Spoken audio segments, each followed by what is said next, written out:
teka muna bayan. Nako. Abay, mainit-init ho na balita ito pero malungkot ha. Isa pong dragon boat sa Boracay, lumubog, 7 ang patay. Diyos ko po. Narito po ang breaking report mula kay Lawrence Tanhoco. Lawrence. Radyo Pilipinas report.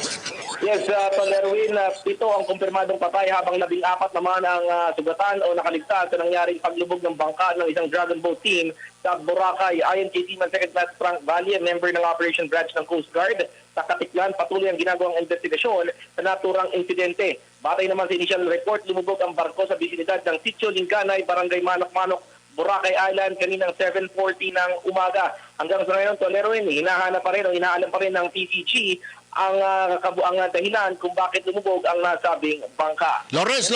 Yes. Oo, siguro itong 7 na namatay, ito marunong ba lumangoy? Kasi ang alam ko, pag dragon boat, wala yatang mga dalang mga life vest yan eh. Yan.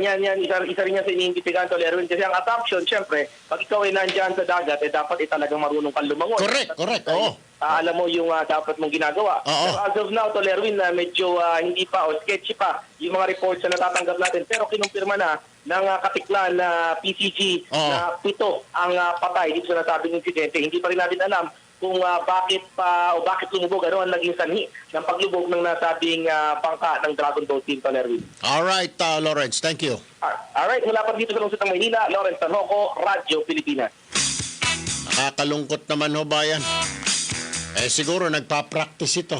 Sasali sa mga international event. Diyos ko po, 14 po ang buhay, so 21 sila, 7 po ang patay.